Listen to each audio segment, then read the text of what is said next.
So, another problem, last problem nung ating air mixing, number 3. So, an air vapor mixture has a dry bulb and wet bulb. Ito na binigay na.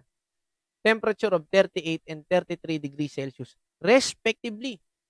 Determine the following.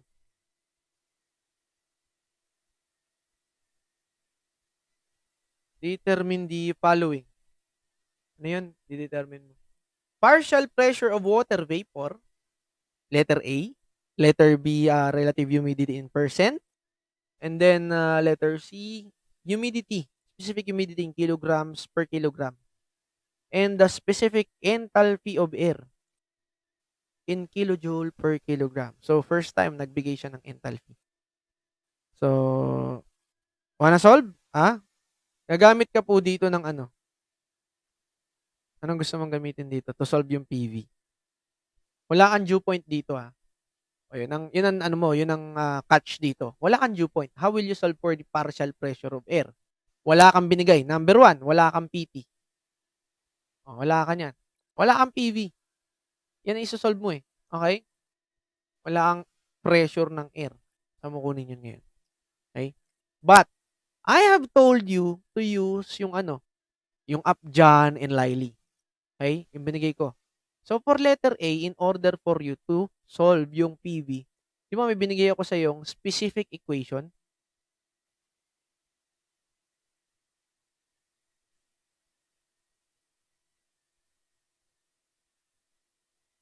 May specific equation tayo dyan to solve for PV.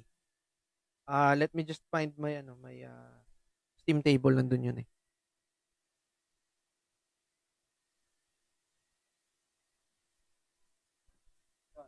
In order for you to find your PV, all you need to do is have this formula. Okay, ito, bago to. Yung formula na to, simple yung mga mahabang binigay ko sa inyo. Ito yung una, PV is equal to Psat, saturation at the temperature wet bulb, minus P nung barometric ng ano, TDB minus T wet bulb divided by 1.5. Anong lalabas dito, sir? di kPa in SI units, Ito. Sir, saan ko kunin yung barometric? Matik yung barometric mo dyan. Yung 101325. Okay? Sir, meron pa po bang isa na formula dyan? Ito, para pareho lang nito yon. So, PV is equal to pressure at wet bulb, saturation minus 6.66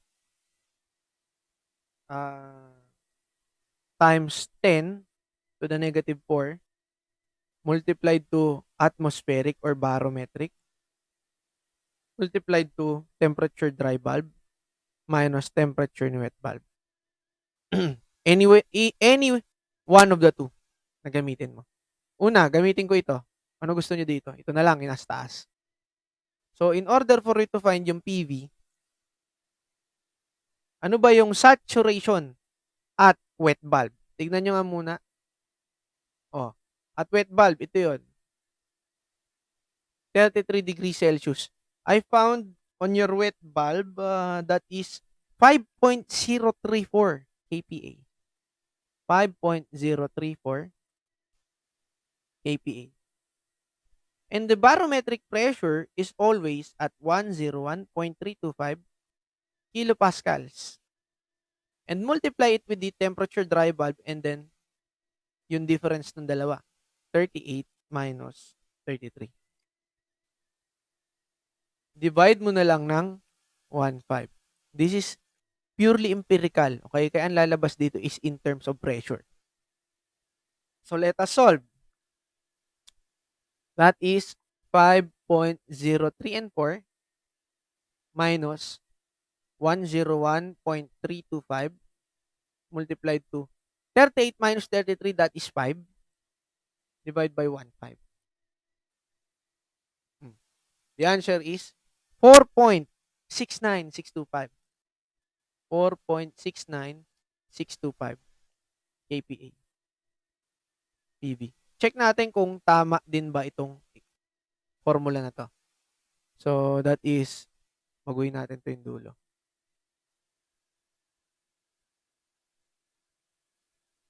Yan. So, that is 6.66 times 10 raised to negative 4. Yan. And then, multiply with 101.325.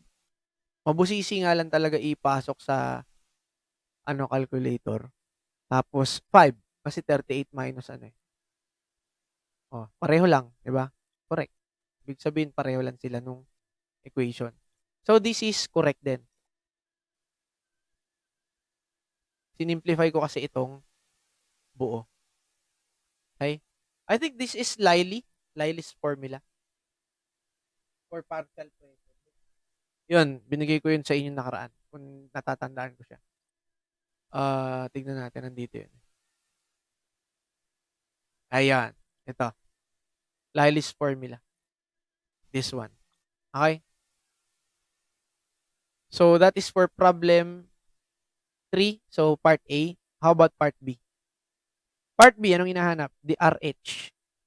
RH is simply PV divided by PSAT at dB times 100%. Nasolve na natin si PV. Si PSAT at dB, ano ba yung dry bulb dyan? 38 degrees Celsius. Let us look that up sa ating saturation temperatures. That is 6.632 kPa. Okay?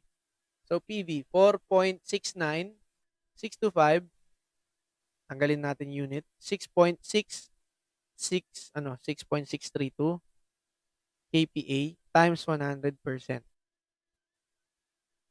The answer is times 100%, 70.8171. 70.8171%. That is for RH. How about yung inyong specific humidity for C? Tama ba? Specific humidity. For specific humidity, my friends, W equal to 0.622 multiplied to PV over PT minus PV. Yung PT meron ka, yung PV meron ka. Good, pwede mo na i-solve. So, W, 0.622 PV, which is 4.69625 divided by 101.325 minus 4.69625. Sir, multiply ko ba 100%? No. As is yan, ganyan yan. 0.622, actually, non-unit yan, pero nilalagyan ng unit kasi nga, vapor yung isa at air yung isa. 4.69625. Okay? Tapos 101.325 minus 4.6962 and 5. The answer will be correct yan kasi mas mababa siya sa tenths. Okay? 0.03023 kilogram vapor per kilogram air. So that is for part C. How about yung part D? The enthalpy. Di ba sabi ko sa inyo meron tayong formula for enthalpy ng air? Given yung dry bulb, temperature, multiplied to CP ng air, plus W, tapos HG. Pero meron tayong formula dito for approximation. Sa SI units, that is 2501, that is the approximate latent heat ng air, anong vapor, plus 1.88 temperature dry bulb. Ngayon, ito na lang yung gamitin natin to find Hg. Kahit wag mo nang hanapin sa iyong, ah, tawag dito, steam table. So, HA, temperature dry bulb, that is 38.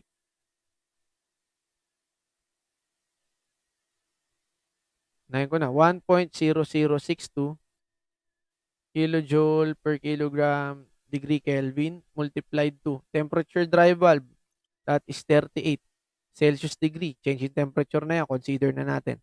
W ito, 0.03023 multiplied to 2501 plus 1.88 multiplied to the dry bulb temperature, which is 38. Ngayon, makukuha na natin yung enthalpy ng air. The answer now will be, save natin to, store natin kay A kasi mahaba to i-type eh. So, 1.0062 times 38 plus, recall si A, tapos 2501 plus 1.88 times 38. Okay. The answer is 115.9999, approximately 116 kilojoule per kilogram. So that is for the last problem ng ating air mixing. I hope marami kayong natutunan doon and may apply niyo yan doon sa mga activities na ipagagawa ko sa inyo. Very basic po yan. Okay? Paulit-ulit yung gagawin yan throughout the calculation processes ng HVAC design. Okay? That will be all for air mixing. Okay? Stay tuned for more. We'll continue with latent heat of air.